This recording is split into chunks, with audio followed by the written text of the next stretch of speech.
Hello, it's David here. Here I'm going to show you how I made a base for this Pex Rider. So it consists of, at the moment, a number of parts. These are going to change, but that big Squamous logo is going to get smaller. So, and as you can see at the moment, that's quite a simple model. There's probably about 200 kilobytes. So I'm going to put Dynamesh on it so I can sculpt on it properly. I'm going to put one of about 808 because I like the old 808 drum machine, and as you can see, the resolution of it is like greatly increased. So but I don't want to sculpt on everything, so I put a mask on there, and that stops anything I sculpt on the top coming through at the bottom in a kind of negative version. So if I put a rock on, it'll have a big hollow underneath, but not in a good way.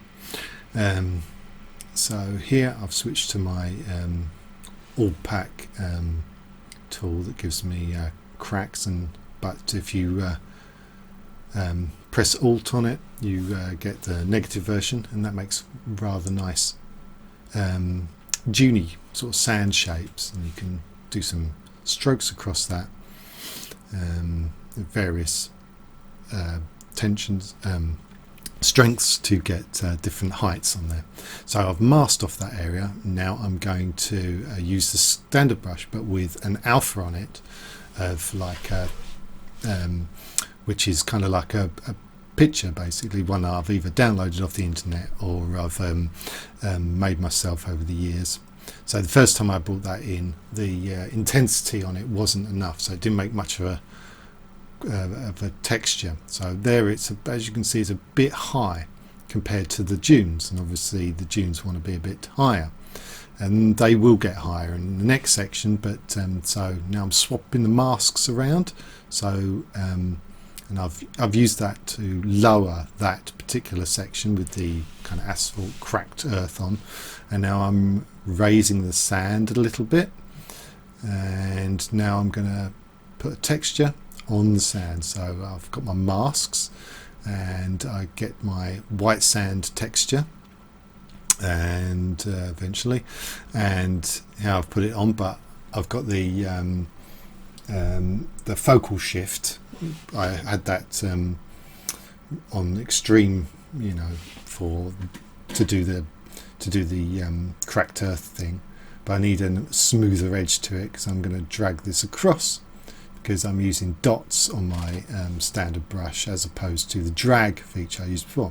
Now here I've gone to some gravel texture, and I use the drag as opposed to the dots, so I can position them where I like. And I basically go around putting some on, and then I'll make sure that that's masked off so there's nothing coming through on the bottom, and now I'll join the two so there's that texture. Oh, a bit of deformation there. I've sorted that out, and then I just go around making things look a bit nicer, with a little bit of interest on it, so it's not all just very samey, you know, and it gives some nice visual look. And so now I've Dynameshed it again, and you see there's a bit of overhang there, so I'll mask that off again, and I'll just bring that in a little bit using my movement tool, and yeah, so that's nice. Now I think this area needs some rocks on, so I use my all pack again, and there's a really nice rock brush that you can just bring in.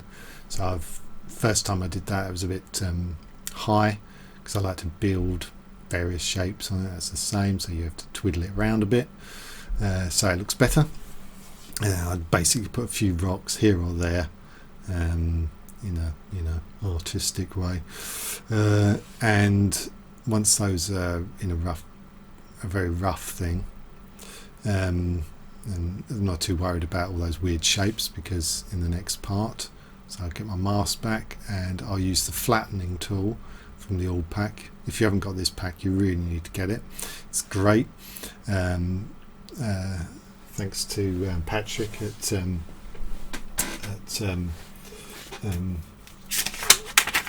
Patrick Keith for that, at Bombshell Minis, giving me that tip. And so here I'm basically going around and making them a bit more rocky. That bottom rock's getting a bit flat. I'm carving out a bit with the dam tool, dam standard tool, and give him a bit more definition. Just around there, and maybe put some grooves in here or there, add a little bit more extra interest. Still looking a little bit flat, that is, but I'll come to that in a minute. So all back to the orb, and now put some texture on there. Just sold something, hurrah. Now I'll put some texture around on some of the things. And what did I sell? Let's have a look. Oh, someone bought some Dead Arctic Environment Assault Troopers. Ooh, £2.50 better off. Right, and what am I doing now? Yeah, so I'm just carry on doing that, looking around it, thinking, yeah, that's a bit flat looking. Bring in the figure, yeah, they're a bit puny. So what I'm going to do is raise those up. So I'm going to mask it again. I'm going to raise those up with the move tool a little bit. So I've switched to my move tool, change the size of it, and just bring them up a bit. And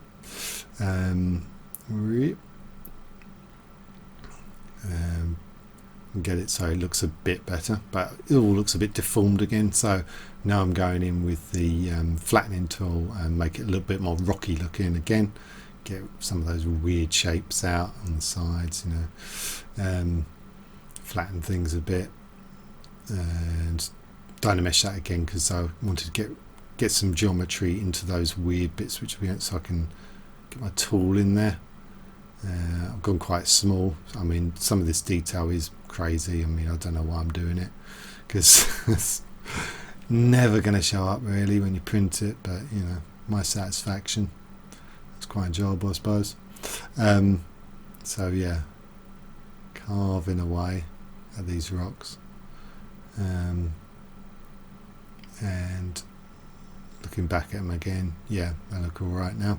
So now I'll go over with add a little bit more text to them with the rock texture tool, and that'll add a little bit more interest to that area and smooth it in there with the sand at the side, so it doesn't look so abrupt and stuff. So that's why these little blue blobs are going everywhere all over it, and that looks all right now. So now I need to make the base connect to his foot, so he's got a little peg there that goes into the base, and I do that by using the live boolean here. So here I've got the base and my guy, and I don't quite know what I'm doing. Oh, I've got to decimate that base first because it's still the high resolution, so I've decimated it so it's not as high resolution, so it's gone from like 400,000 triangles to like 20,000 or 30,000, so a lot smaller, easy to work with. So now I'm going to do the live boolean, and I put start at the top there, and I turn to start on the base subtool, and I put cut on the prex subtool, and that creates that. And then I click on make boolean, and it makes a solid piece. Now I check and see if that is all one solid piece by trying to split it. Won't split. So now I'm going to save it. I'm whizzing ahead here. So I'm saving it. I'll check the size of it to make sure the size is right. I'll find my folder where it is, and there's the other two parts of this model, and now I'll give it a name, which is the same as that but with base on the end, and click save, and that's done, and there you go, that's the finished thing. And I will set up for printing now, and I'll test print one, and there we go. Thanks for watching. Bye.